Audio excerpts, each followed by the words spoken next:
اے نبی جی منتظر ہے یہ دل مضطر، نور رحمت سے ہو روشن سب ہمارے گھر۔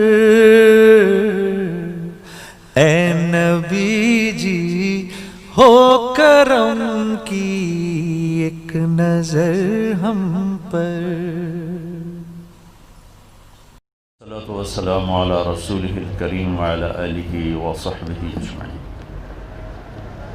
عزیز طلبہ اور طالبات اور میرے محترم بھائی بہنوں دوستو، ہم زندگی خود لے کر نہیں آتے اور نہ ہی خود موت کا پیالہ پیتے ہیں، کوئی اور ہے جو پیدا بھی کرتا ہے، زندگی کی مختلف مہلتیں دیتا ہے اور جب چاہتا ہے واپس بلا لیتا ہے۔ تو یہ زندگی کا فلسفہ کیا ہے؟ اور میں نے تو کوئی اپلیکیشن نہیں دی تھی کہ مجھے پیدا کیا جائے، مرد پیدا کیا جائے، ملتان میں پیدا کیا جائے، یہ اس شکل میں پیدا کیا جائے۔ ان سب بچیوں نے، مستورات نے، ہم میں سے کسی کے پاس کوئی اپلیکیشن کی تاریخ نہیں ہے کہ ہم نے کہا ہو وہ کون ہے جس نے ان شکلوں کو بنایا، وہ کون ہے جس نے آسمان کے چھت کو اٹھایا، زمین کے فرش کو بچھایا، ہواؤں کو چلایا، وہ ہم سے کیا چاہتا ہے؟ میں کیوں آیا ہوں؟ آ کے بیٹھے ہوئے تھے کہ نکالے بھی گئے؟ 60-70 سال بھی کوئی عمر ہوتی ہے جینے کی، ایک پل میں زندگی گزر جاتی ہے، اور خواہشات کا ایک بحر بے کراں، ایک ایسا سمندر اندر میں موجیں مار رہا ہے کہ 60,000 سال بھی زندگی ہو تو خواہشات ادھوری رہیں گی۔ بڑے نکلے میرے ارماں مگر پھر بھی وہ کم نکلے۔ تو کیا چاہتا ہے؟ کیوں پیدا کیا ہے؟ اگر ہم اس علم تک نہ پہنچے تو موت پہ بڑی حسرت ہوگی۔ اگر ہم نے اس چیز کو پا لیا، یہ بھید کھل گیا کہ کون ہے، پھر یہ بھی پتہ چل جائے گا کہ چاہتا کیا ہے، پھر مہلت بھی مل جائے گی کچھ کرنے کی۔ تو پوری دنیا اس وقت جتنی جاہل ہے اتنی کبھی جاہل نہیں تھی، معذرت کے ساتھ۔ ہم اس چیز میں لگے ہیں، آپ ساری میڈیکل سائنس کی کتابیں کھولو اور ساری ٹیکنالوجی کی کتابیں کھولو، آپ کو کہیں پتہ چلے گا کون ہے بنانے والا؟ اس کو تھوڑی آواز اونچی کرو۔ آپ کو پتہ چلے گا کون ہے بنانے والا اور کیوں بنا رہا ہے اور کس لیے بنا رہا ہے اور موت کیوں دیتا ہے۔ تو اس ساری چیزوں کا جواب ایک ہستی لے کر آئے، وہ ہے محمد مصطفیٰ صلی اللہ تعالی علیہ وسلم۔ انسان 5 سینسرز سے علم لیتا ہے۔ میرے نبی کے سینسر کیسے تھے؟ آپ نماز پڑھا رہے ہیں، ٹھیک ہے، سلام پھیرنے کے بعد آپ نے فرمایا کیا ہوا؟ لوگ میرے رکوع سے پہلے رکوع کر دیتے ہیں، میرے سجدہ سے پہلے سجدے میں چلے جاتے ہیں، میں جیسے آگے دیکھتا ہوں ایسے ہی پیچھے بھی دیکھتا ہوں، مجھے پیچھے نظر نہیں آ رہا۔ آپ سب بچیوں کو پیچھے نظر نہیں آ رہا، آپ کے سب سے بڑے صاحب بیٹھے ہیں اظہر صاحب، ان کو پیچھے نظر نہیں آ رہا، لیکن میرے نبی فرماتے ہیں میں آگے بھی دیکھتا ہوں پیچھے بھی دیکھتا ہوں۔ جس کے پاس ایسی آنکھ ہو اس کا علم کیسا ہوگا؟ پھر یہ تو وہ چھوٹی بات میں نے بتائی، آپ نماز پڑھا رہے تھے اور آپ یوں مصلی پر کھڑے تھے اور آپ نے چلنا شروع کیا، مصلی پہ چلنا شروع کیا، نماز پڑھا رہے ہیں، تلاوت ہو رہی ہے، اور آپ یہ آ رہے ہیں، یہ آ رہے ہیں، یہ آ رہے ہیں، یہ آ رہے ہیں، اور یہاں دیوار آ گئی۔ محراب آپ دیکھتے ہیں اور یہ مینار، یہ پہلی صدی میں نہیں تھے، یہ عمر بن عبدالعزیز رحمۃ اللہ علیہ بنو امیہ کے خلیفہ بنے، انہوں نے محراب بنوائی اور مینار بنایا۔ اب دیوار کے ساتھ لگ کے اب نماز ہو رہی، تھوڑی دیر بعد آپ نے پیچھے ہٹنا شروع کیا، یہ ہٹتے جا رہے ہیں، ہٹتے جا رہے ہیں، ہٹتے جا رہے ہیں، ہٹتے جا رہے ہیں، اور مصلی کے کنارے پر آ کے کھڑے ہو گئے اور آپ نے نماز پوری فرمائی۔ نماز کے بعد صحابہ نے کہا یا رسول اللہ یہ کیا کیا ہے؟ ہم نے تو آج تک کبھی دیکھا نہیں آپ کو۔ مجھے اس خیمے کی چھت کے اوپر نظر کچھ نہیں آ رہا، آپ سب میرے ساتھ ہیں، آپ میں سے کسی کو اوپر نظر نہیں آ رہا۔ اور میرے نبی نے فرمایا کہ میں جب نماز پڑھا رہا تھا تو اللہ نے میرے سامنے جنت کھول دی۔ جنت کہاں ہے؟ 7ویں آسمان سے شروع ہوتی ہے اور اللہ کے عرش کو جا کر اس کی چھت لگتی ہے. اور ایک ہستی ایسے ہیں جو مسجد میں کھڑے ہو کر 7 آسمان کو چیر کر مسجد کو دیکھ رہے ہیں. ان کا علم کیسا ہوگا؟ اور پھر اس کے بعد انہوں نے کہا کہ آپ پیچھے کیوں ہٹے؟ کہا پھر اللہ نے مجھے جہنم دکھائی. جب مجھے جنت دکھائی تو اس کے پھلوں کے گچھے انگوروں کے مجھے لٹکتے نظر آئے، میں آگے ہو گیا. پھر مجھے جہنم دکھائی، اس کی آگ کے شعلے دیکھ کر میں ڈر کے پیچھے ہو گیا. اور پھر یہ بھی بہت چھوٹی چیز ہے، جنت اور جہنم بھی. میرے نبی نے اپنے اللہ کو دیکھا. ثم دنا فتدلی فکان قاب قوسین او ادنی. قاب قوسین آپ سنتے ہی ہوں، سنا ہے؟ قاب قوسین آتا ہے نا؟ کیا کہتے ہیں قاب قوسین؟ کیا ہوتا ہے؟ آپ کو میں فزیکلی دکھاتا ہوں. عربوں میں لڑائی ہوتی تھی اور صدیوں لڑتے رہتے تھے. پھر جب کبھی صلح ہوتی تھی تو صلح کا اظہار کیا ہوتا تھا؟ ادھر سے ایک عرب سردار اٹھتا، ادھر سے دوسرے قبیلے کا سردار اٹھتا. یوں سمجھیے یہ کمان ہے، یہ کمان ہے. وہ آواز گئی، یہ کمان ہے. اور یہ کمان کے اوپر وہ تانت ہے، جس کو تانت کہتے ہیں. وہ ہوتی تھی، آنت ہوتی تھی، بکرے کی آنت ہوتی تھی، کھینچ کے مارتے تھے. تو یہ عرب سردار یوں آتا کہ اپنی کمان کو یوں کرتا تھا، اور ادھر سے دوسرا عرب سردار اپنی کمان کو یوں لا کر یوں ملا دیتا تھا. یہ آپ نے دیکھ لیا؟ اس کنارے کو قاب کہتے ہیں اور اس کنارے کو بھی قاب کہتے ہیں، اور اس کو قوس، عربی میں کمان کو قوس کہتے ہیں. تو میں قربان جاؤں، میرا اللہ یوں فرما. اچھا، جب یہ 2 کنارے مل جاتے ہیں تو اب اس میں فاصلے ختم ہو گئے، فاصلے ختم ہو گئے.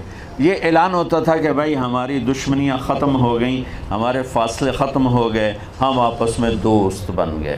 اب میرا اللہ اپنے حبیب سے جو ملاقات ہوئی ہے اس کو یوں اعلان فرما رہا ہے: وَالنَّجْمِ إِذَا هَوَى مَا ضَلَّ صَاحِبُكُمْ وَمَا غَوَى وَمَا يَنطِقُ عَنِ الْهَوَى إِنْ هُوَ إِلَّا وَحْيٌ يُوحَى عَلَّمَهُ شَدِيدُ الْقُوَى ذُو مِرَّةٍ فَاسْتَوَى وَهُوَ بِالْأُفُقِ الْأَعْلَى ثُمَّ دَنَا فَتَدَلَّى فَكَانَ قاب قوسین او ادنی.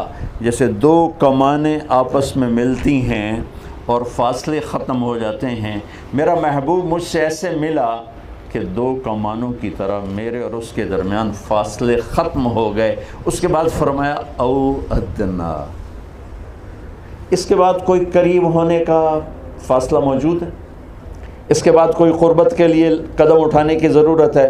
میرے اللہ کہہ رہے ہیں نہیں، میرا نبی اس سے بھی زیادہ میرے قریب ہو گیا. تو اس پر ہم ایمان لاتے ہیں چونکہ قرآن ہے. سمجھیں گے آخرت میں ہی جا کر کہ او ادنا کا کیا مطلب ہے، کہ یہاں پہنچنے کے بعد فاصلے تو مٹ گئے، پھر اللہ کہہ رہا ہے اس سے بھی زیادہ میرے محبوب میرے قریب ہوئے. اور سر کی آنکھوں سے اللہ کو دیکھا. جس ہستی میں اتنی طاقت ہو کہ سر کی آنکھوں سے اللہ کو دیکھ لے. موسیٰ علیہ السلام نے اللہ سے عرض کی: یا اللہ ارنی انظر الیک، تجھے دیکھنا چاہتا ہوں. لن ترانی، موسیٰ نہیں دیکھ سکو گے. یہ تو قرآن ہے. اور حدیث میں ہے لن یرانی حی الا مات، موسیٰ زندہ دیکھے گا مر جائے گا. ولا رطب الا تفرق، کوئی تر دیکھے گا خشک ہو جائے گا. ولا یابس الا تدہرہ، کوئی خشک دیکھے گا بکھر جائے گا. انما یرانی اہل الجنہ، مجھے دیکھنا ہے تو موت کا انتظار کر، جنت میں تو مجھے دیکھ پائے گا، اس سے پہلے نہیں. تو نے کہا نہیں یا اللہ. موسیٰ علیہ السلام لاڈلے نبی تھے، یا اللہ ایک دفعہ بس. تو اللہ نے کہا چلو ٹھیک ہے، تیرا شوق پورا کر دیتا ہوں. تیرے اوپر نہیں، پہاڑ پہ اپنی نور کی ایک تجلی ڈالوں گا، پھر اگر وہ سہ گیا تو بھی سہ جائے گا. فلما تجلی ربہ للجبل، جب پہاڑ پہ تجلی پڑی، جعلہ دکا، سارا پہاڑ ریت ہو گیا اور موسیٰ علیہ السلام بے ہوش ہو کے گر گئے. کتنے دن بے ہوش رہے اللہ ہی جانتا ہے. یہ میرے رب کے نور کی طاقت ہے. اور میرے نبی کے سامنے سے اللہ نے سارے پردے ہٹا دی اور آمنے سامنے ہو کر گفتگو ہو رہی ہے. السلام علیکہ ایھا النبی، اے میرے محبوب آپ کا رب آپ کو سلام پیش کرتا ہے. سبحان، کیا بڑی بات، کیا بڑی بات. آپ کا رب آپ کو سلام پیش کرتا ہے۔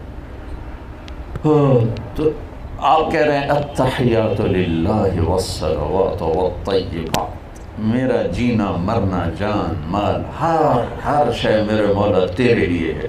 اور اللہ کہہ رہے ہیں السلام علیک ایھا النبی ورحمۃ اللہ وبرکاتہ۔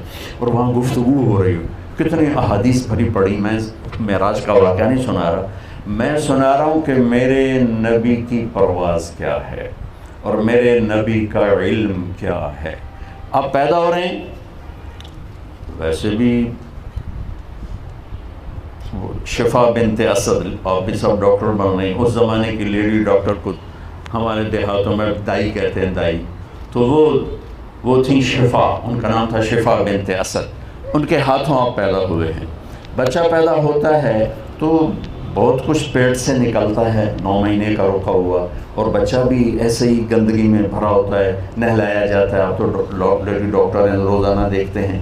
لیکن جب میرے نبی ماں کے پیٹ سے باہر نکلے تو جسم پر ایک ذرے کے برابر کوئی گندگی نہیں تھی، اور پیٹ سے کچھ بھی نہیں نکلا، اور جو ہی نکلے کمرے میں روشنی پھیل گئی، خوشبو پھیل گئی۔ یہ پیدائشی سب سے جدا اور نرالی ہے۔ وہ کہا یہ کیا ہوا؟ وہ جو یہ شفا بنت عمر جو ہیں، یہ حضرت عبد الرحمن بن عوف کی والدہ بنی ہیں یہ بعد میں، اور یہ ایمان لائی بات۔ تو حیران ہو کے بچے کو دیکھ رہی، آپ کو لٹایا ماں کے پہلو میں، یہ بچہ 15 منٹ کا ہے، 20 منٹ کا ہے، اب یوں پڑے ہوئے ہیں، آپ نے ایک دم کروٹ بدلی، اوندھے نہیں ہوئے، فل سجدے میں چلے گئے، ماتھا ٹیکا، ہاتھ اٹھائے، گھٹنوں پہ ویسے ہی پریشر دیا جیسے ہم سجدے میں دیتے ہیں، اور لمبا سجدہ کیا۔ ماں بھی ڈر گئی، دائی بھی ڈر گئی، حیران پریشان، یہ اس بچے میں اتنی طاقت کہاں سے آ گئی؟ لمبے سجدے میں کیا آتے ہی اعلان کیا کہ بندگی لے کر آیا ہوں جس میں نماز سب سے اعلیٰ ہے، اور دنیا سے جاتے ہوئے بھی اعلان کیا میری امت نماز نہ چھوڑنا، یہ آپ کے آخری الفاظ تھے، نماز نہ چھوڑنا۔ میری زندگی گزر گئی پھر سفر میں 10% سے زیادہ لوگ نمازی نہیں ہیں، 90% مرد عورت بچے بچیاں چھوٹے بڑے نماز چھوڑ کے، اور میرے نبی آئے تو سجدہ کیا، گئے تو نماز نماز نماز نماز دہراتے چلے۔ اس کے بعد آپ نے سجدے سے سر اٹھایا، چھاتی کو اوپر کیا، اس ہاتھ کا سہارا لیا، یہ ہاتھ اوپر اٹھا کے انگلی کو یوں کیا تو سارے کمرے میں نور ہی نور پھیل گیا۔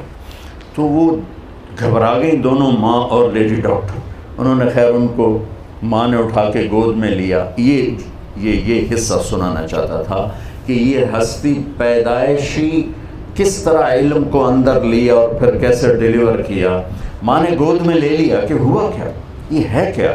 ان کو دیکھ رہی ہیں تو ایک گھر کی چھت پھٹتی ہوئی نظر آئی، اور اندر فوگ آ گئی، بادل نہیں تھا، دھند، اس کو عربی میں غمام کہتے ہیں، اس بادل کو سحاب کہتے ہیں، تو غمام، دخل الغمام،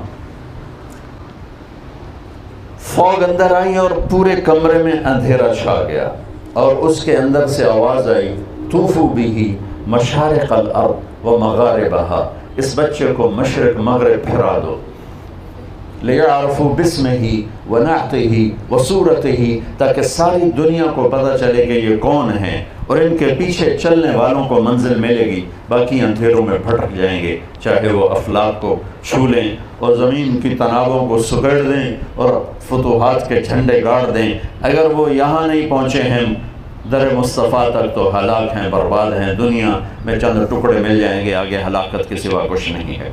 تو آواز آئی اس بچے کو مشرق مغرب پھراؤ تاکہ ساری دنیا جان لے یہ کون ہیں، کیا ہیں، ان کے پیچھے چل کے مجلس ملے گی، میں کامیابی ملے گی۔ اب اگلے جملے آپ سب بچے بچیاں اور سارے حضرات غور سے سنو۔ فرمایا اسے آدم کے اخلاق دو، اسے شیش کی معرفت دو، اسے نوح کی شجاعت دو، اسے ابراہیم کی دوستی دو، اسے اسماعیل کی قربانی دو، اسے صالح کی فصاحت دو، اسے لوط کی حکمت دو، اسے اسحاق کی رضا دو،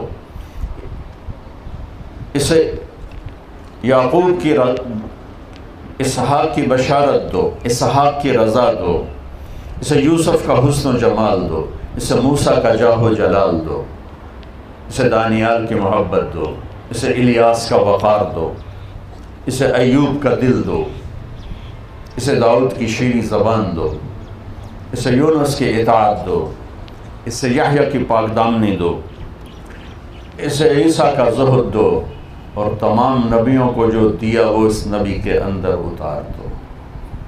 پیدائش کے 1 گھنٹے میں تمام نبیوں کا علم لے کر 63 برس ایک ہستی نے پرواز کی، وہ ہمارے پاس یہ پیغام لے کر آئے ان ربکم اللہ۔ کون ہے پیدا کرنے والا؟ کچھ پتہ نہیں۔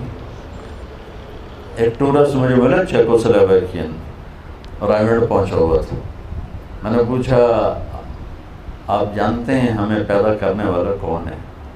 کہنے لگا اسی کو ڈھونڈتا پھرتا ہوں، ابھی تک تو نہیں ملا۔ اور ہم کتنے خوش قسمت ہیں، اللہ نے ہمیں ماں کی گود میں سکھا دیا کہ ہمارا پیدا کرنے والا اللہ ہے، اللہ ہے۔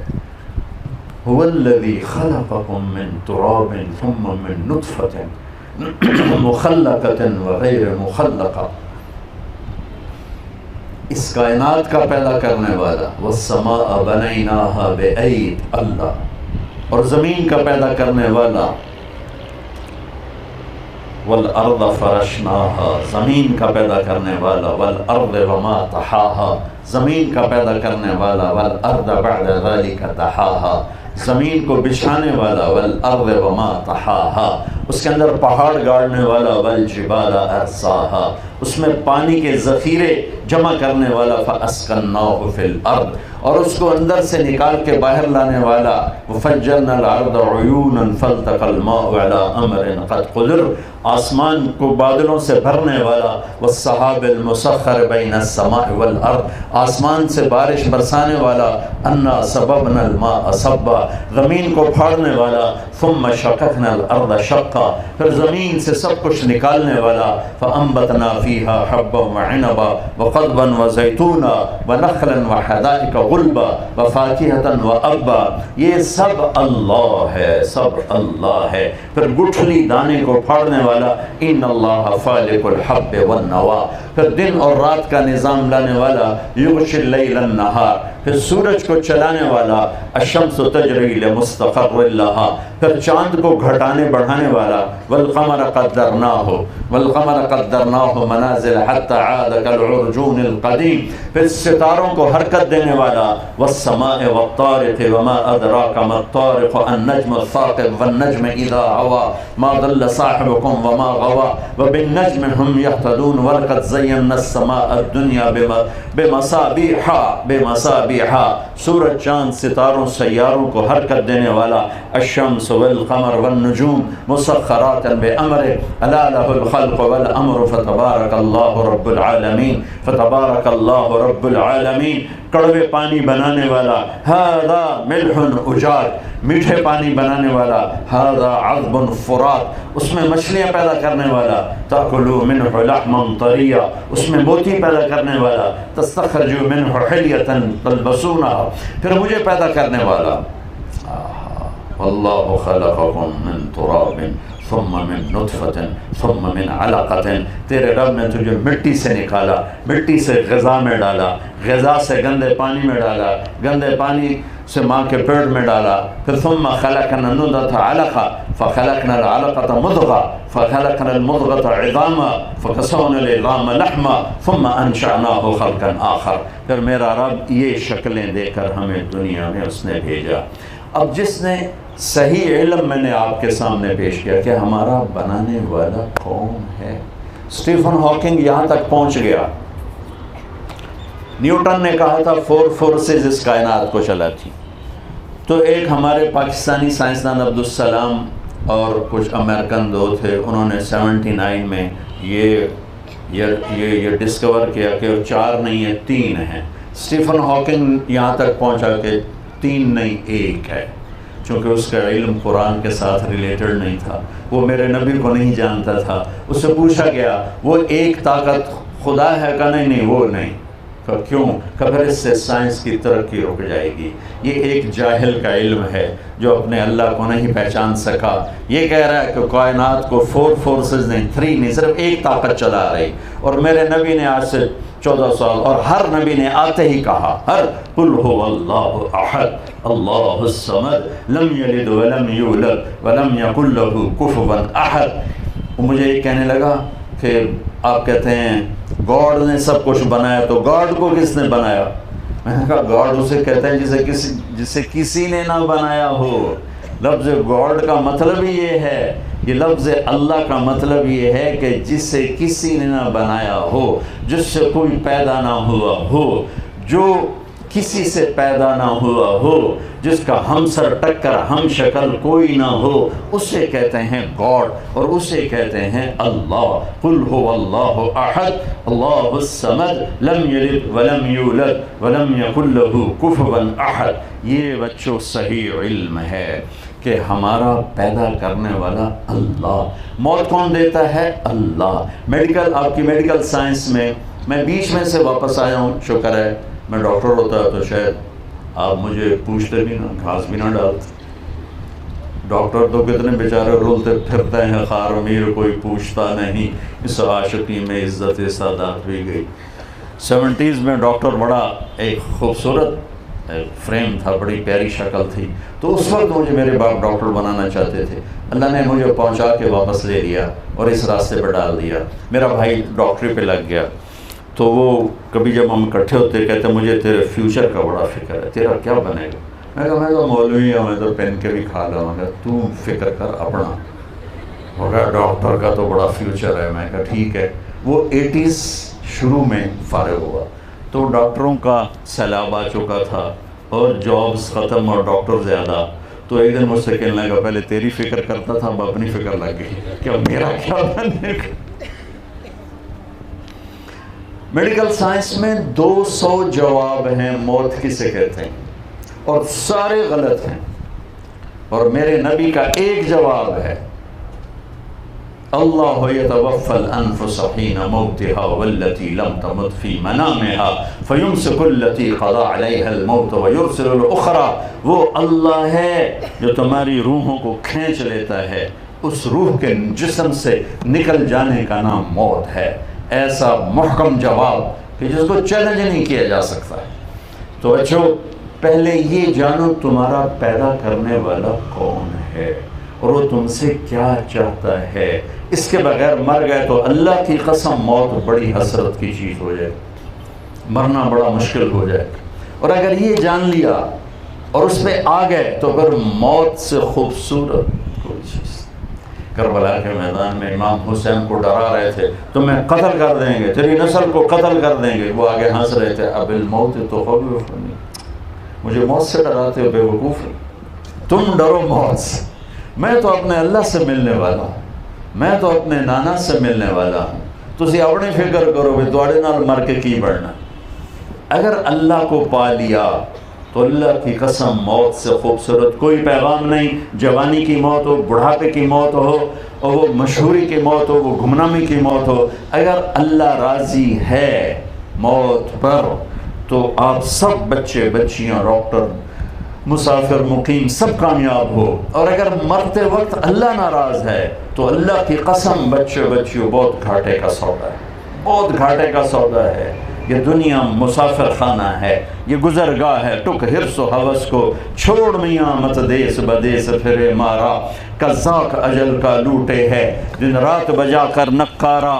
کیا بدیا بھینسا بیل شتر، کیا گونی پلہ سر بھارا، کیا گیہوں چاول موٹ مٹر، کیا آگ دھواں اور انگارا. سب ٹھاک پڑا رہ جائے گا جب لاد چلے گا بنجارا. زندگی کیسے گزارنی ہے یہ علم کسی کے پاس نہیں سوائے میرے نبی کے. آسمان سے میرے نبی پر اترا، براہ راست اترا، بے خطا اترا.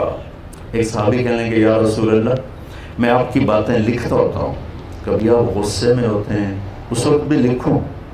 اور غصے میں عام آدمی ہمیشہ وہ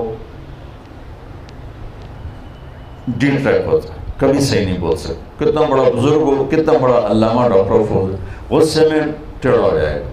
تو اس نے قیاس کر لیا عام لوگوں پر کہ باقی جو ایسے ایسے ہو جاتے ہیں، تو آپ نے کہا عبداللہ میری ہر بات لکھا کر، اس ذات کی قسم جس کے قبضے میں میری جان ہے، اس زبان سے اشارہ کیا، اس زبان سے حق کے سوا کچھ نہیں نکلتا۔ تو آپ سب کی خدمت میں گزارش ہے بچوں، یہ بھی سیکھو کہ اللہ ہم سے کیا چاہتا ہے۔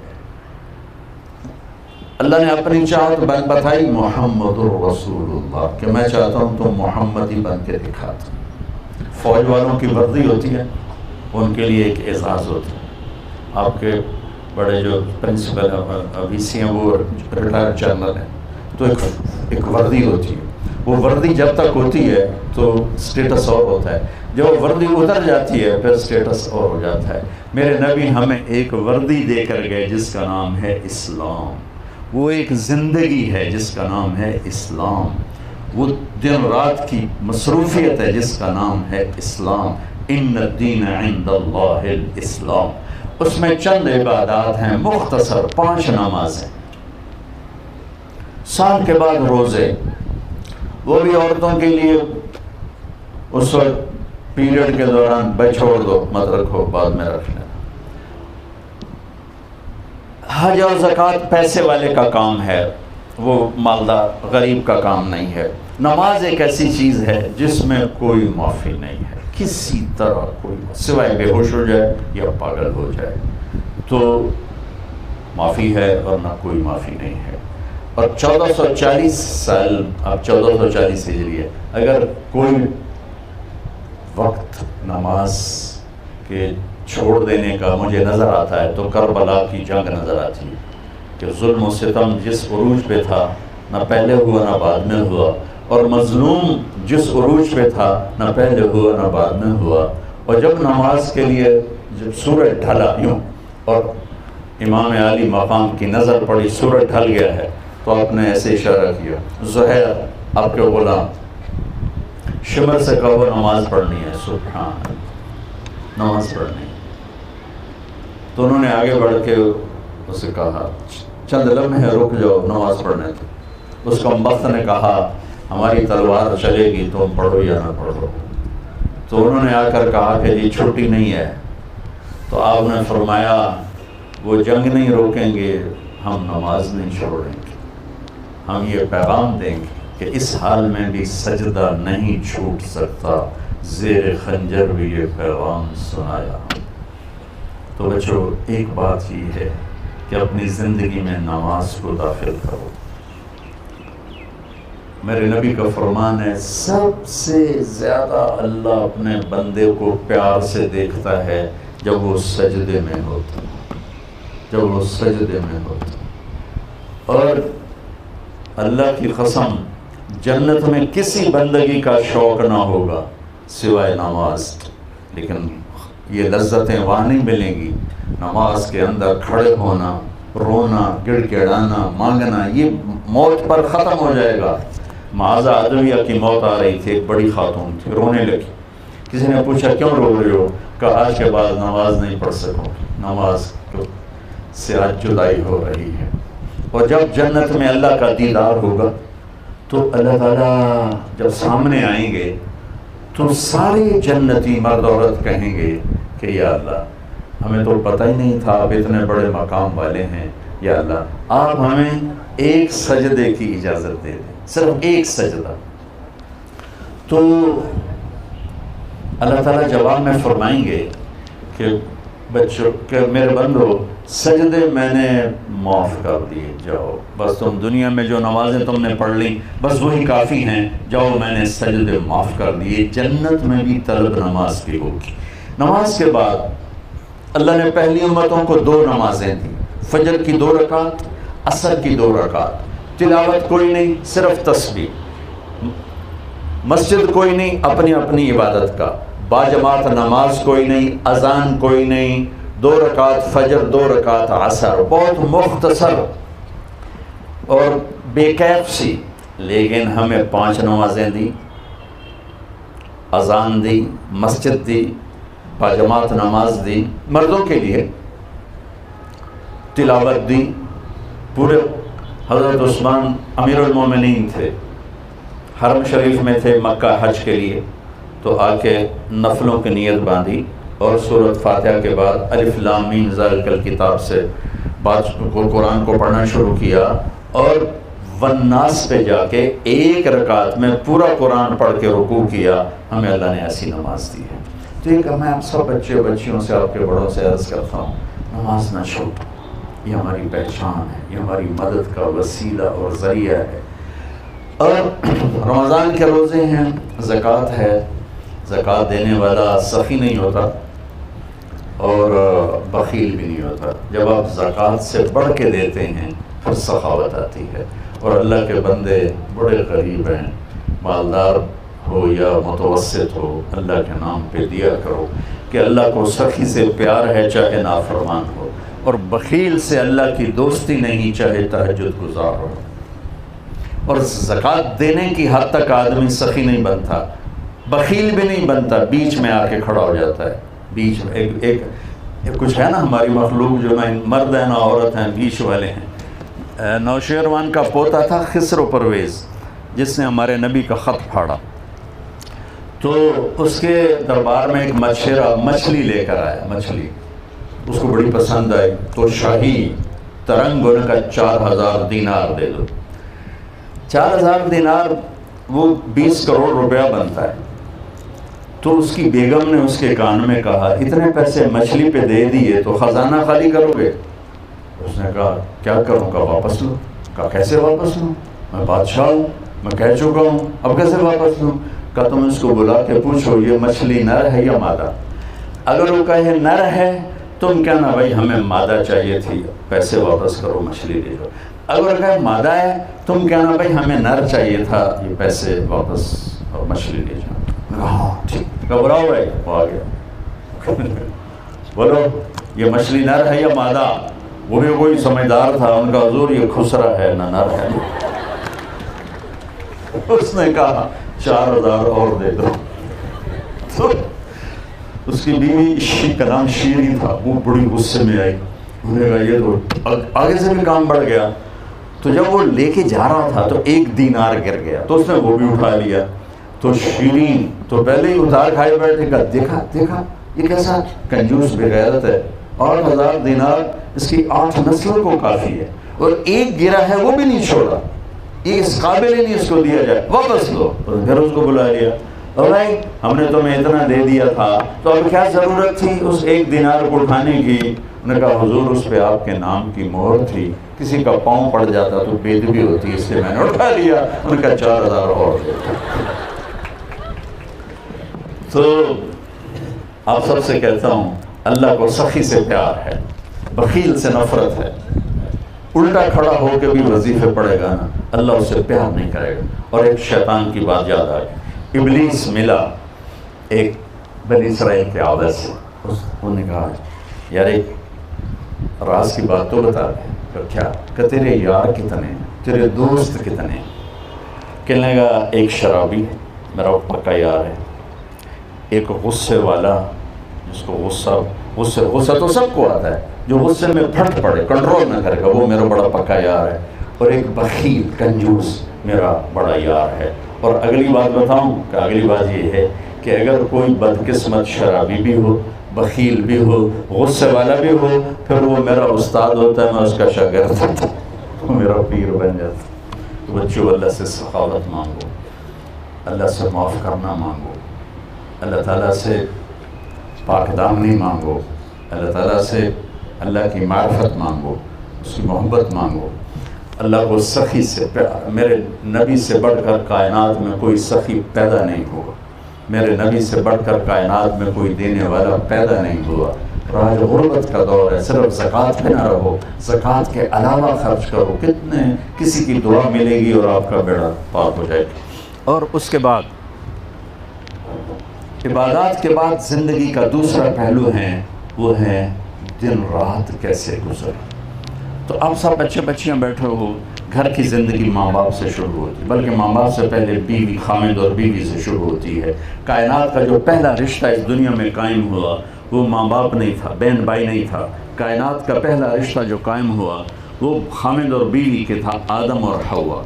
آدم اور حوا اللہ تعالیٰ نے انہیں نکاح کے ساتھ ایک رشتے میں جوڑا، نکاح کے ساتھ جوڑا.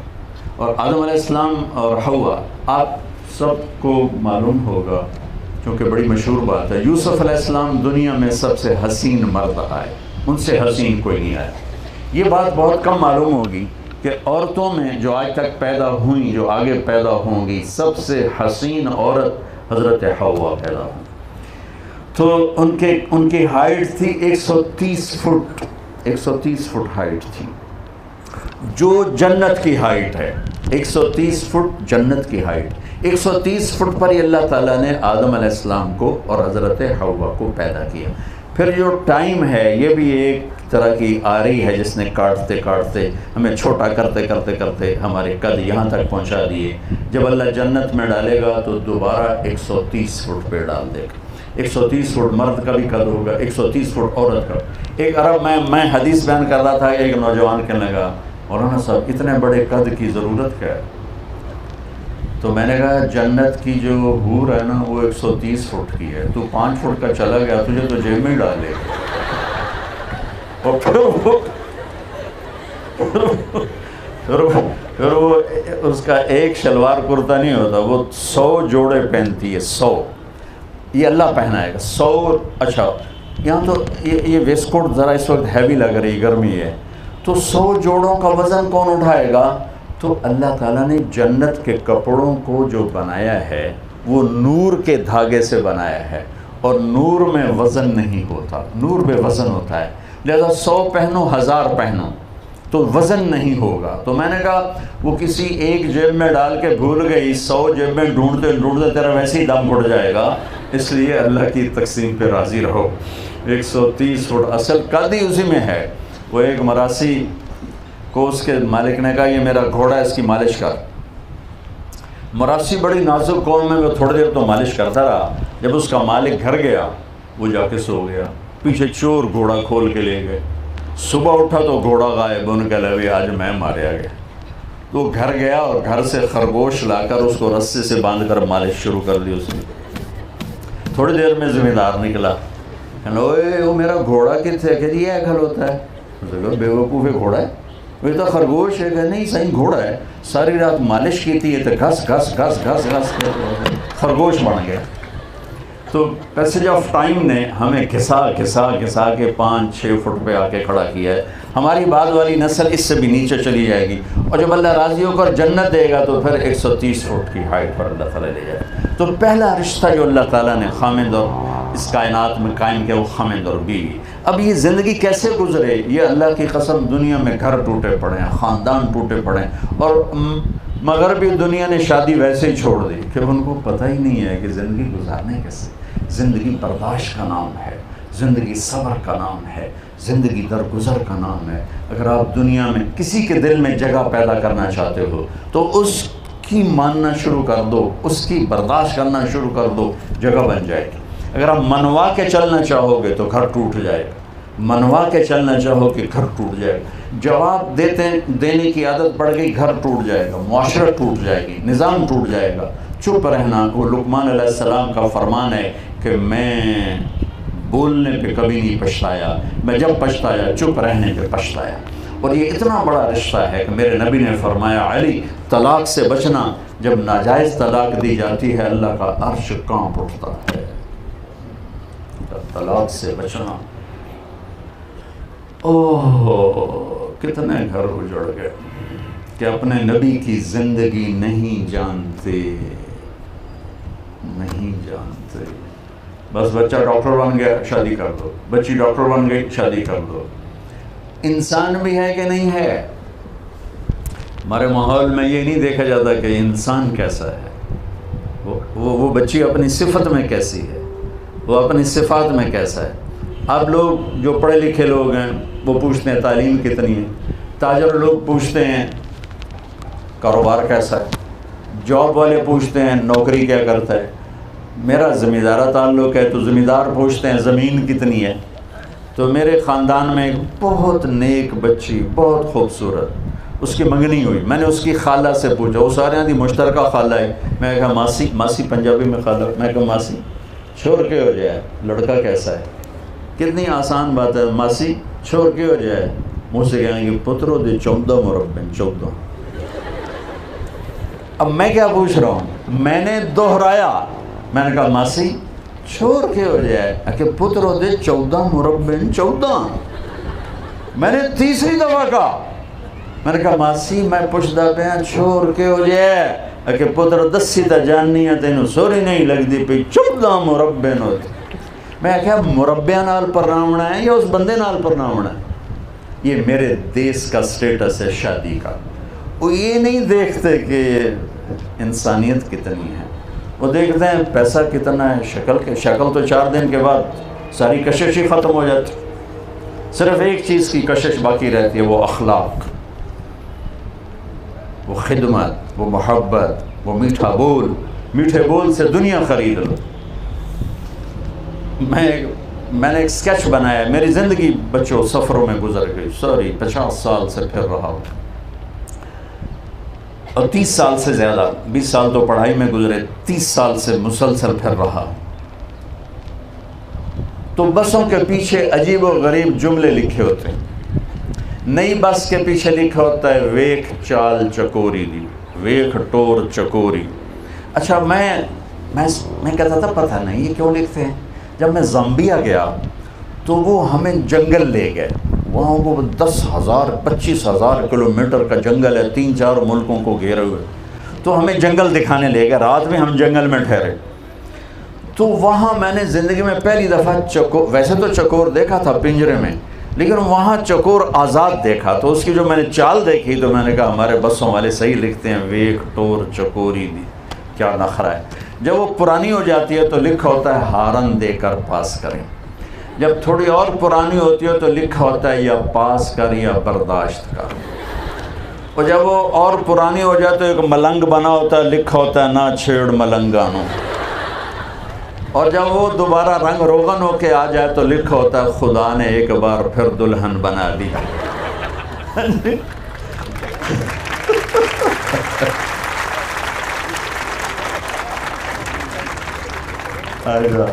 ایک دفعہ میں جا رہا تھا اور میں پڑھ رہا تھا. کچھ پڑھنے کا موقع مجھے سفروں میں ملتا ہے. پڑھتے پڑھتے میں تھک گیا تو میں نے کتاب بند کر کے اوپر دیکھا تو ہم ایک بس کو کراس کر رہے تھے. یہ کوئی کسووال کے قریب, میرا گاؤں میاں چنو کے ساتھ ہے, تو کسووال کے قریب ہم نے کراس کیا. بہت پرانی بات ہے. تو وہاں اس کے پیچھے میں نے ایک جملہ دیکھا جس نے یہ ساری چیزیں صاف کر دیں, اور کیا خوبصورت جملہ تھا. وہ لکھا ہوا تھا دل, بہت بڑا کر کے دل. آگے لکھا تھا برائے فروخت. دل کے نیچے لکھا تھا قیمت. آگے لکھا تھا ایک میٹھا بول.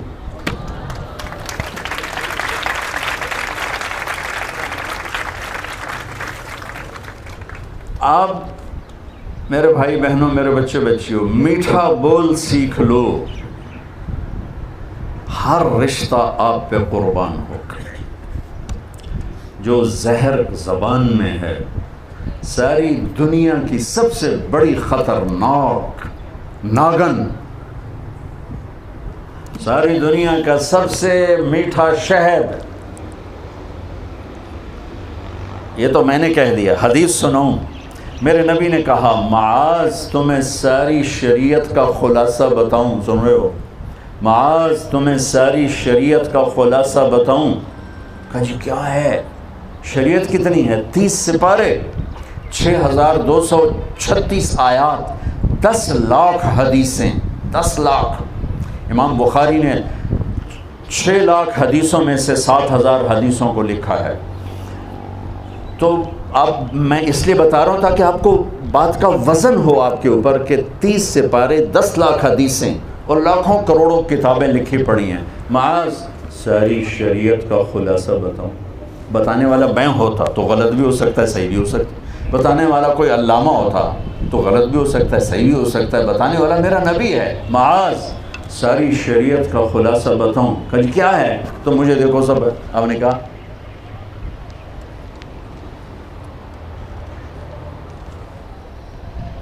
اپنے زبان باہر نکال کے فزیکلی کر کے دکھایا، چونکہ مشکل کام ہے، دنیا پھری ہے، بڑے بڑے نیک دیکھے ہیں، زبان پہ قابو پانے والا نہ کوئی مرد دیکھا نہ کوئی عورت دیکھی۔ نہ دیکھنے کا مطلب یہ نہیں کہ دیکھا ہی نہیں، بہت کم، بہت کم، بہت کم۔ اور زندگی کو خوبصورت بنانا ہے تو بچوں، میرے بھائیوں، میری بہنوں، میری بچیوں، اور آپ سب بچیوں سے خاص طور پہ اس لیے کہتا ہوں کہ ہمارے پاکستان بر صغیر کا سسرال بہت ظالم ہے، درد سے کہہ رہا ہوں، سسرال بہت ظالم ہے۔ چپ رہنا سیکھو گی تو زندگی گزرے گی، جواب دینا سیکھے تو زندگی خراب ہو جائے۔ جوائنٹ فیملی سسٹم اس وقت بہت بڑی مشکل ہے، بہت بڑی نعمت تھا کہ رشتے ایک دوسرے کی مدد کرتے تھے، اب رشتے ایک دوسرے کے ٹانگیں کھینچتے ہیں۔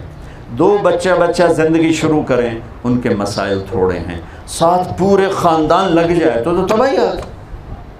جس بچی نے اس خاندان کی نسل کو بڑھانا ہے وہ روزانہ تانے سنتی ہے، تو جو بچہ تیار ہو رہا ہے وہ پیٹ سے ڈپریشن کا مریض بن کے پیدا ہوتا ہے، کہ جب تک جب ذہن فریش نہیں ہوتا ہے اور ڈپریشن کا شکار ہوتا ہے، چونکہ زبان کا بول مار دیتا ہے۔ اس لیے سنو غور سے، میرے نبی کی شریعت میں بچی کا حق ہے کہ اسے الگ گھر لے کر دو۔ اگر تم پیسے والے ہو، اپنی بچے کی شادی کر رہے ہو تو بچے کو الگ گھر میں بساؤ، الگ، تاکہ تم دونوں اس کی زندگی میں اثر انداز نہ ہو سکو۔ اگر یہ نہیں ہے کرائے پر لے کر دو، اگر یہ نہیں ہے تو ایک پورشن الگ اس کا کرو جس میں تمہارا کوئی دخل نہ ہو۔ اگر یہ نہیں ہے تو ایک کمرہ، بہت غریب ہے، ایک کمرہ، ایک کچن، ایک ٹوائلٹ بچی کا حق کے واجب ہے، واجب ہے، واجب ہے۔ اگر یہ نہیں ہے تو پھر اللہ کے فضل نال تسبیح پڑھو، تو روزے رکھو، شادی نہ کرو۔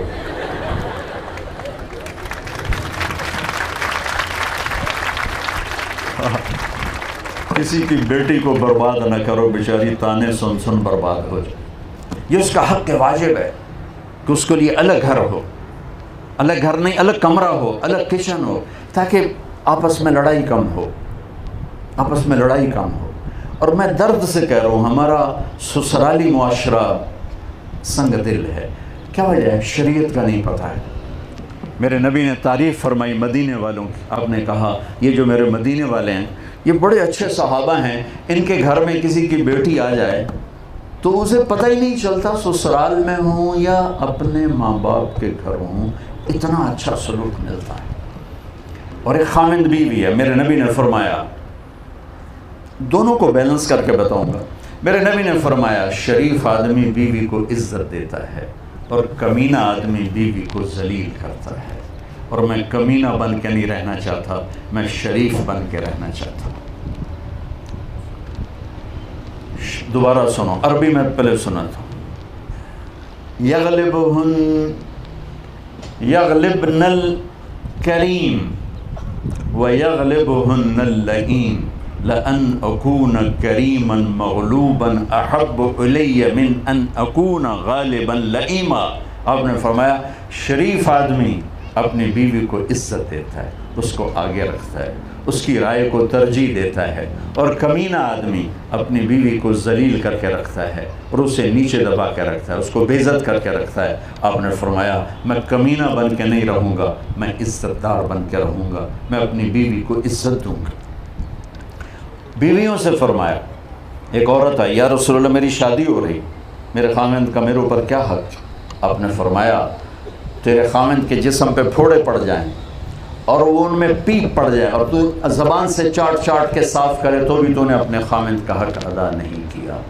لیکن شریعت نے زیادہ عورتوں کے حقوق اس لیے بتائے ہیں کہ عورت کمزور ہے، عورت ماں بنتی ہے، عورت، اللہ نے اپنی محبت کی جو تشبیہ دی وہ باپ سے نہیں دی کہ میں اپنے بندوں سے باپ سے زیادہ پیار کرتا ہوں، اللہ نے تشبیہ دی میں اپنے بندوں سے ماں سے بھی زیادہ پیار کرتا ہوں، کہ جو قربانی ماں دیتی۔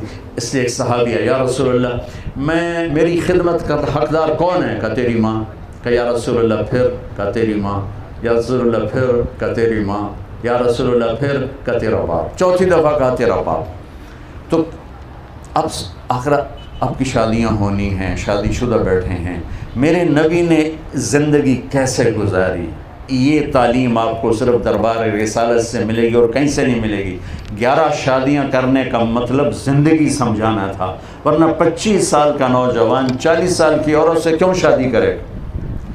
ایک منگنی ٹوٹی ورقہ بن نوفل سے، ایک نکاح سے بیوہ ہوئیں ابو حالہ سے، دوسرے نکاح سے بیوہ ہوئیں ابن عبس سے، پہلے نکاح سے ایک بیٹا ایک بیٹی ہند اور حالہ، دوسرے نکاح سے ایک بیٹا اس کا نام معلوم نہیں ہو سکا، اور 40 برس کی عمر جوانی کا بارڈر ہوتا ہے، جوانی ختم ہو رہی ہوتی ہے، بڑھاپا آ رہا ہوتا ہے، اور میرے نبی 25 سال کے بھرپور جوان ہو کر 40 سال کی عورت سے شادی کر کے زندگی کے 25 سال ساتھ گزار دیتے ہیں، اور اس کے بعد 50 سال کی عمر میں 63 سال تک 13 سال میں 10 شادیاں کرتے ہیں۔ یہ شوق کی نہیں، حدیث سناتا ہوں، ما تزوجت وما زوجت الا بوحی من السماء نزل به جبریل، میں نے جہاں شادی کی، میں نے جہاں بیٹی دی، پہلے آسمان سے جبریل آیا اللہ کا امر لے کر، پھر میں نے قدم اٹھایا۔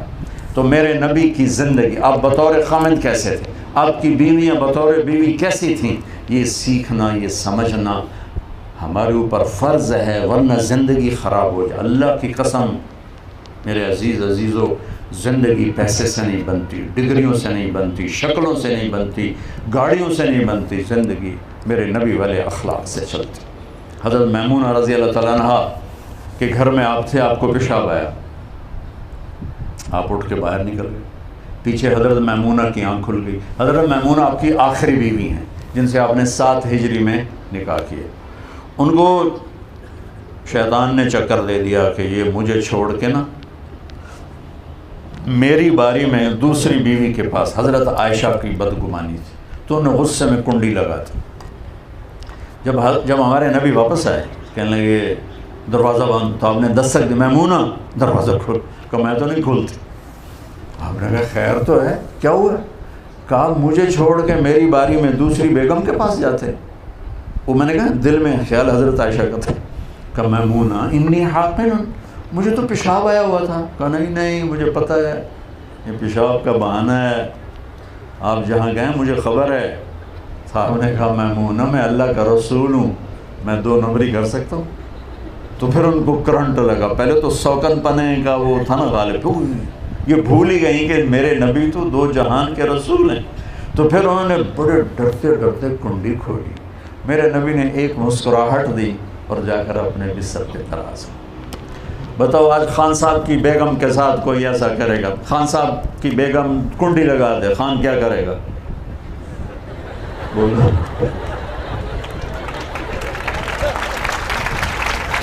تو خان کو چھوڑو، کوئی پنجابی کو آزما لو، سندھی کو آزما لو، بلوچ کو آزما لو، کسی کو آزما لو، کنڈی لگا دے اور پھر کہ نہیں کھولتی۔ میں قربان جاؤں، یہ میرے نبی نے زندگی سکھائی۔ 10 لاکھ حدیثوں میں 10,000 ہیں عبادات پر اور یہ حلال حرام پر، اور 90 باقی 10,000 نکال دو 10 لاکھ میں سے، 9,90,000 حدیثیں زندگی سکھانے پر ہیں کہ زندگی کیسے گزاریں۔ کیونکہ اچھا ڈاکٹر بننے سے آپ اچھے انسان نہیں بن سکتے، اچھا تاجر بننے سے آپ اچھے انسان نہیں بن سکتے۔ اچھا انسان بنیں گے جب آپ نبی والی غلامی پہ آئیں گے، اچھی خاتون بنیں گے، اچھی لڑکی بنو گی جب آپ نبی کی بیگمات کی زندگی پہ رہو گی، اور وہ زندگی میرے نبی نے انتہائی خوبصورت کر کے گزاری۔ حضرت عائشہ کو لقمے بنا کے کھلاتے تھے، یہ اظہار عشق صرف سکھانے کے لیے تھا۔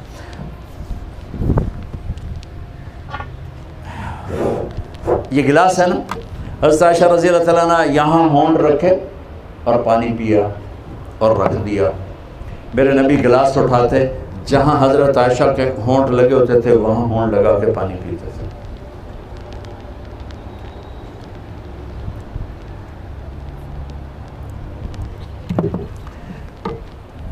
گوشت کے بڑے بڑے ٹکڑے پکائے جاتے تھے، حضرت عائشہ گوشت کا ٹکڑا اٹھاتی، کاٹا 2-3 جگہ سے رکھ دیا، میرے نبی اٹھا کے دکھا کے وہیں سے کھاتے تھے۔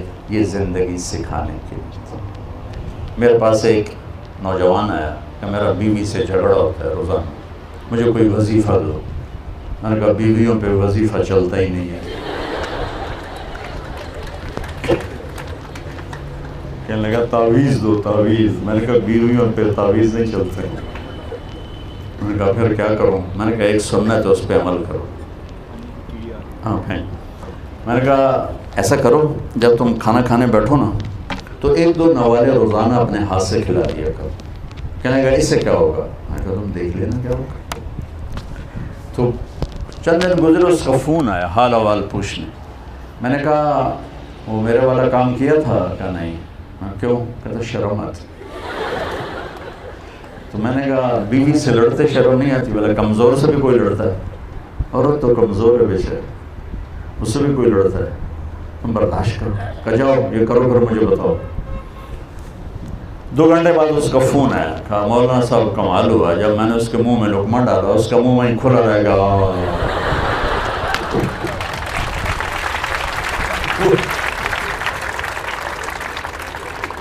وہ کہنے لگی تو خود تو یہ کر نہیں سکتا، تو مجھے بتا تمہیں کس نے پٹی پڑھائی؟ کہنے لگا مجھے مولوی طارق جمیل نے پٹی پڑھائی. اور اس نے ایسے جھولی اٹھا لی، جھولی ویسے تمہارے لیے دعا کرنے لگی. جتنے رشتے ہیں سب اس زبان کے میٹھے بول سے آباد ہوتے. میرا راجپوت فیملی سے تعلق ہے.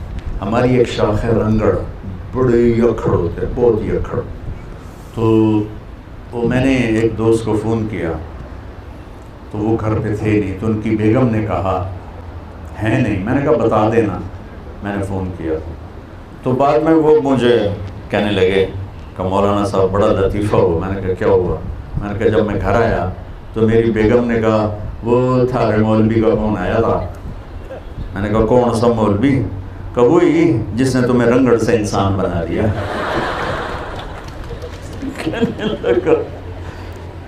کیا کہہ رہی ہے؟ کہ ٹھیک کہہ رہی. میں نے کہا میں پہلے انسان نہیں تھا؟ کہنے لگی نہیں. میں نے کہا کیوں؟ کہ بتا ہماری شادی کو کتنے سال ہو گئے؟ تو میں نے کہا 27 سال. کا قسم کھا 27 سال میں ایک دفعہ ہنس کے بولا ہے میرے ساتھ؟ 27 سال ایک دفعہ ہنس کے بولے ہو؟ تو کہا میں سر کو جانے لگا کہ نہیں کوئی نہیں بولوں. کہ اس کے بعد تو تم نے بولنا شروع کیا، کوئی میٹھا بولنا شروع کیا. ایک اور اس سے بھی مزیدار لطیفہ ہے. ہماری جماعت چلتی تھی تو میں معاشرت کو میں بہت کھولتا ہوں.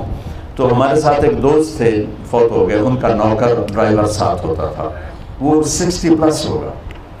تو وہ مجھ سے نا ایک دن اپنی سرائکے میں کہنے لگا مولانا صاحب میں اپنی بیگم نو آکھیا ہوں میرا دل ہے تینوں منجی تے باواں تیرے پیر دھوتے وہ پانی پیواں. تو اس میں نے آکھیا لکھ لعنت اس آخرت 50 سال تو مینوں لتر مارن تے ہن مینوں پیا نہیں ہے آنا میں تیرے پیر دھوتے پیواں. کہ مینوں پتہ ہی کوئی نہ ہی پہلے بھئی بیویاں نال بھی چنگا کریندا میں تو ایو سنیا ہے بھئی لتر چ رکھو.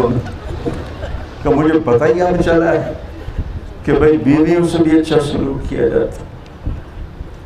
تو گھروں کے مسائل کسی بھی رشتے کو آپ بچانا چاہتے ہیں تو ایک لطیفہ بھی ہے، واقعہ بھی ہے. میرے گھر کا واقعہ ہماری دھوبن تھی ماسی شریفہ مغربی شریف رحمۃ اللہ علیہ. وہ آئی میری بہن کے پاس کہ بی بی میریاں نوواں بڑیاں لڑدیاں میرے نال، میں نے کوئی تمیز دے ساریاں میریاں نوکر بن جاؤں. تھی وہ خود شیرنی اللہ کے فضل سے، سب کو آگے لگایا ہوا تھا، لڑتی خود تھی وہ. تو میری بہن کو تو پتہ تھا کہ مسئلہ تھا ماسی شریفہ دا نوواں دا کوئی نہیں.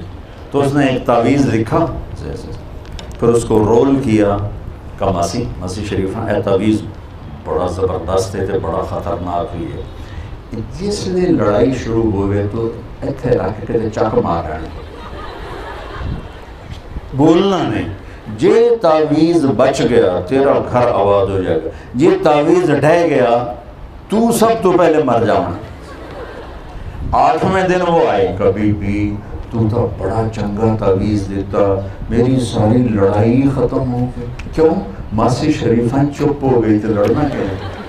تو میں آپ سب بچیوں کو یہ تعویذ دے کے جا رہا ہوں کہ مجھے پتہ ہے سسرال بڑا ظالم ہے. تم یہ تعویذ منہ میں ڈال لینا، انشاءاللہ پتھر سے پتھر بھی موم ہو جائیں گے. چونکہ چپ رہنا بہت بڑی فتح ہے، بہت بڑی فتح ہے، خاموش رہ، پی جا ایام کی تلخی کو بھی ہنس کے ناصر، غم کو سہنے میں بھی قدرت نے مزہ رکھا ہے۔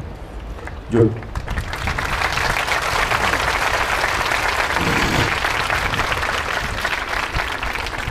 پھر والدین کا رشتہ ہے تو میرے نبی نے فرمایا، میرے نبی قاب قوسین، میرے نبی جنت کی چابی ہاتھ میں، میرے نبی اللہ کا جھنڈا ہاتھ میں، میرے نبی اولین و آخرین کے سردار، میرے نبی حبیب اللہ، کسی نبی کا نسب آدم تک محفوظ نہیں، میرا نبی محمد بن عبداللہ بن عبد المطلب بن ہاشم بن عبد مناف بن قصی بن کلاب بن مرہ بن کعب بن لبی بن غالب بن فہر بن مالک بن نضر بن کنانہ بن خزیمہ بن مدرکہ بن الیاس بن مضر بن نزار بن معد بن عدنان بن اود بن حمیصہ بن سلامان بن عوز بن بوز بن قموال بن ابی بن عوام بن ناشد بن حذا بن بلداس بن یدلاف بن طابق بن جاحم بن ناحش بن ماقی بن عیفی بن عبقر بن عبید بن الدعاء بن حمدان بن سنبر بن یثربی بن یحزن بن یلحن بن ارعوى بن عیزی بن زیشان بن عیسى بن اقنار بن ایہام بن مقصر بن ناحر بن زہر بن سمی بن مزی بن عبد بن عرام بن خیدار بن اسماعیل بن ابراہیم بن آذر بن ناحور بن سرود بن رعود بن فائد بن عابر بن ارفخشاد بن سام بن نوح بن لامک بن متوشال بن ادریس بن یرد بن ملہلیل بن قینان بن آنوش بن شیس و بن آدم علیہ السلام۔ یہ میرے نبی کا نسب آپ کو سنایا ہے میں نے، آدم علیہ السلام تک۔ یہ وہ ہستی ہے کہ جن کی شفاعت کے بغیر جنت کا دروازہ نہیں کھلے گا، حساب شروع نہیں ہوگا۔ وہ کس تمنا سنو، کاش میری ماں زندہ ہوتی، کاش میری ماں زندہ ہوتی، اور میں عشاء کی نماز کے مصلی پہ ایسے سورۃ فاتحہ شروع کر چکا ہوتا، الحمدللہ رب العالمین الرحمن الرحیم مالک یوم الدین، اور ادھر سے آواز آتی بیٹا محمد، تو میں وہیں نماز توڑ کے کہتا لبیک اماں جی۔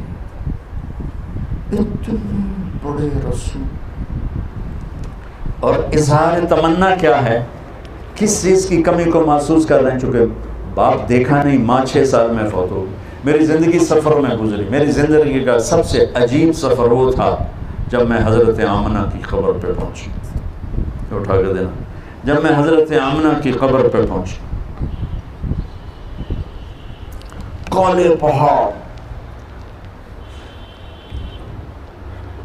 وہ اثر سورج ڈوب رہا تھا، ڈوبتا سورج بھی غمگین نظر آتا ہے، اور وہ وہاں چاروں طرف دیکھ رہا تھا۔ سن 2000 انسان نام کی شے نہیں تھی، 1400 سال پہلے کیا ہوا ہوگا جب میرے نبی کی ماں نے دم توڑا ہوگا، اور اوپر پہاڑی ہے، اس سے 15-20 فٹ اور اونچی ہوگی۔ جب ان کو پتھروں میں دبا کے نیچے اترے ہیں ایک باندی ساتھی ام ایمن، تو آپ نے ہاتھ چھڑایا اور دوڑ لگائی۔ کاش آپ جا کے دیکھو، پہاڑی پہ چڑھ گئے، پیچھے ام ایمن دوڑتی ہوئی آئیں، تو وہ منظر تھا کہ مینا کے پہاڑ، وہ ابوا کے پہاڑ بھی موم ہو رہے تھے، میرے نبی ماں کی قبر کو چمٹے ہوئے ایسے پڑے تھے، ایسے۔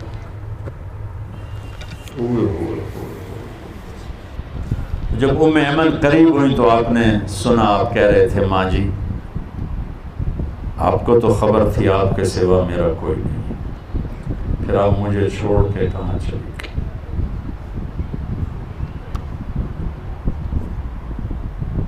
میں ہزاروں دفعہ یہ قصہ سنا چکا ہوں، 18 سال سے سنا رہا ہوں، ہر دفعہ میرا یہ حال ہوتا ہے۔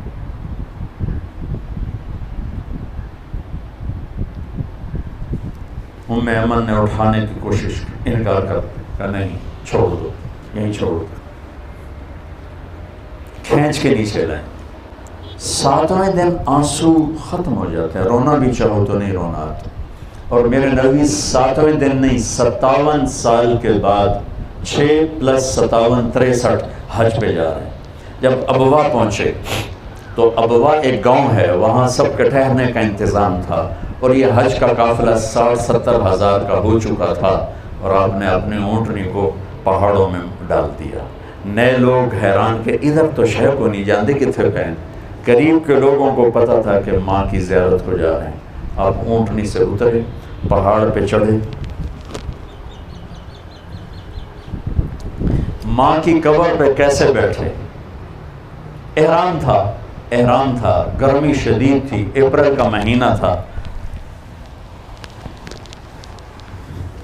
یوں جیسے بچے بیٹھتے ہیں، گھٹنے اٹھائے، ہاتھ گھٹنوں پہ رکھے اور سر گھٹنوں میں دیا۔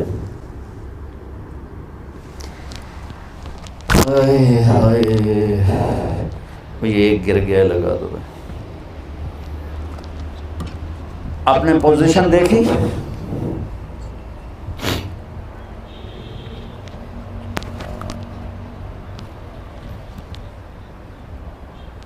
مجھے اس کیفیت میں جو میں نے آپ کو فزیکلی کر کے دکھائی، شدید گرمی تھی، شدید، اور آپ مسلسل روتے گئے، اتنا روئے کہ آپ کا احرام بھیگ گیا، داڑھی بھیگ گئی، سینہ بھیگ، روئے جا رہے۔ اور پھر کب اٹھے پتہ نہیں، لیکن اعلان فرمایا کہ میں آج رات اپنی ماں کے پاس گیا۔ ماں باپ تھوڑی مدت کے ساتھی ہوتے ہیں، چلے جاتے ہیں، انہیں دکھ دے کے بھیجنے والوں سے بڑا بد نصیب کوئی نہیں ہوتا ہے۔ میرے نبی سے پوچھا گیا، یا رسول اللہ قیامت کب آئے گی؟ تو آپ نے فرمایا اللہ کو پتہ ہے۔ کہا کوئی نشانی بتا؟ تو آپ بچیاں غور سے سننا، بچیاں، کہا یا رسول اللہ کوئی نشانی بتا دیں۔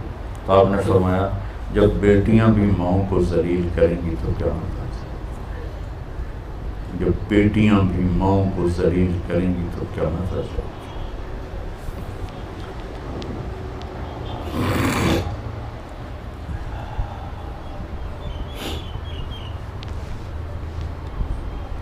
اپنے نبی کی زندگی پڑھو بچوں، کہ زندگی گزارنی کیسے۔ یہ بھی کوئی زندگی ہے کہ پیسہ بناؤ، پیسہ بناؤ، پیسہ بناؤ، پیسہ بناؤ، یہ کوئی زندگی؟ کہ بہن بھائی، ہر رشتے کو میرے نبی نے، سبحان اللہ، میرے نبی نے فرمایا جس کو اللہ نے 2 بہنیں دی اور اس نے ان کا حق ادا کیا، تو قیامت تک آپ کی نظر تھی۔ کہ آپ کو پتہ تھا بر صغیر کے معاشرے میں بہنوں کو وراثت میں کوئی حق نہیں ملے گا، تو آپ اس وقت کہہ رہے ہیں جب ابھی عرب میں بھی یہی دستور تھا، بہنوں کو کچھ نہیں دیتے تھے، سارا عرب کھاتے تھے، اور ہمارا بھی یہی دستور ہے، بیٹیوں کو کچھ نہیں ملتا، سب بیٹے لے جاتے ہیں۔ اور والدین جان بوجھ کے اولاد اپنے بچوں کے نام کراتے ہیں، بچیوں کے نام نہیں کراتے۔ جائیداد تقسیم ہو جائے، جائیداد تقسیم ہو جائے، جائیداد کو خدا بنایا ہوا ہے۔ تو میرے نبی نے فرمایا جس کو اللہ نے دو بہنیں دی اور اس نے ان کا حق ادا کیا تو وہ جنت میں داخل ہو گیا۔ اولاد کی تربیت، جس کو اللہ نے 3 بیٹیاں دی اور اس نے ان کو ڈولی میں بٹھا دیا تو جنت اس پہ واجب ہو گئی۔ ایک صحابی بولے یا رسول اللہ 2 ہوں، آپ نے کہا 2 ہوں شادی کر دے، اس پہ جنت واجب۔ ایک نے کہا 1 بیٹی ہوگا، 1 کو بھی ڈولی میں بٹھا دے گا تو جنت واجب ہو جائے گی۔ تو میرے عزیز ہو، یہ ایک خوبصورت زندگی ہے جو ہمارے نبی ہمیں سکھا کے گئے۔ میں 1.25 گھنٹے میں کتنے بیان کر سکتا ہوں؟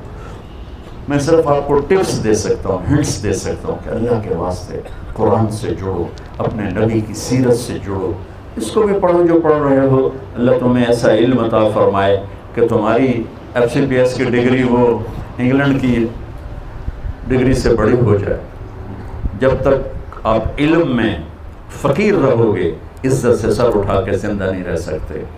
جو قوم اپنا علم بھی نہ خود تلاش کر سکے، اسے عزت سے رہنے کا کوئی حق حاصل نہیں۔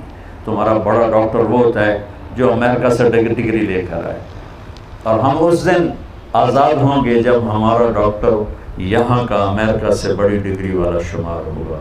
کہ علم وراثت نہیں ہے، علم محنت ہے، جو محنت کرے گا اللہ اس کا سینہ کھول دے گا۔ اور ہمارے بچے بچیاں پڑھتے ہیں صرف ڈگری کے لیے اور آگے جاب کے لیے، اور ہمارے ادارے بھی عام طور پہ تعلیمی ادارے نہیں ہیں، کاروباری ادارے ہیں۔ اس لیے نہ ان میں جوش ہے کہ ہم اپنے بچوں کے اندر علم کی شمع روشن کریں، نہ ہماری نسل میں شوق ہے کہ بھی ہم کچھ علم لینے والے بنے، بس ایک ڈگری مل جائے، آگے جاب مل جائے، بس یہاں تک ہماری پرواز ہے، اور یہ بہت پست پرواز۔ تو بچوں اپنی زندگی کو خوبصورت بناؤ، بہن بھائیوں کے رشتے۔ حجاج کے سامنے 3 مجرم پیش کیے گئے، ساتھ ایک خاتون تھی، تو اس نے کہا ان کو قتل کر دو، تو وہ خاتون کہنے لگی ہم غریب لوگ ہیں، معاف کر دو۔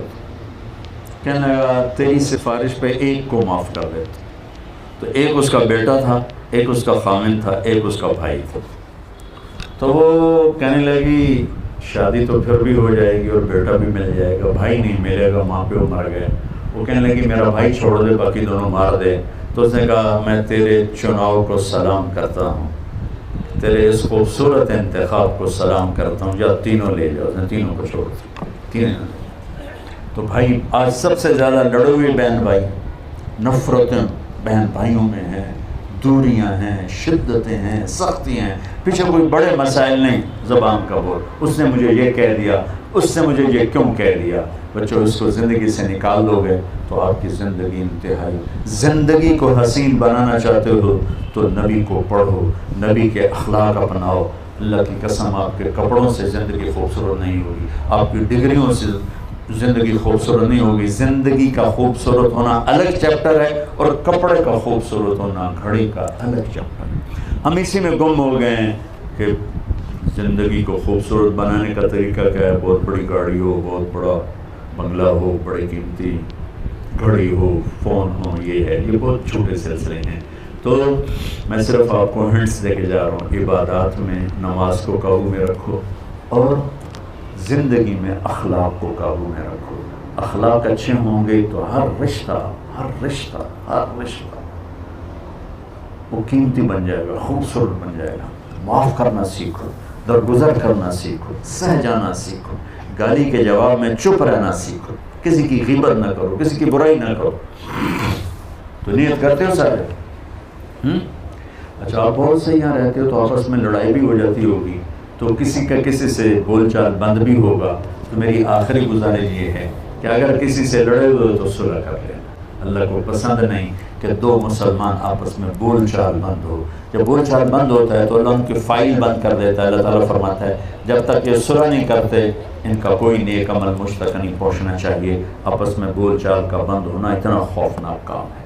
تو اگر آپ اپنی عمل کو بچانا چاہتے ہیں، اپنی نیکیوں کو بچانا چاہتے ہیں، تو کسی سے لڑو نہیں۔ ہو جائے اونچ نیچ تو بول چال بند مت کرو، بول چال سے باقی رکھو، خود پہل کر لو۔ وہ ذلیل کرے خاموش ہو کے سن لو، تو انشاءاللہ آپ دیکھنا یہ دنیا بھی آپ کے لیے جنت بنے گی، اور آخرت تو جنت ہے ہی۔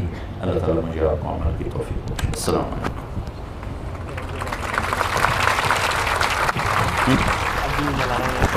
اچھا یہاں بیٹھیں۔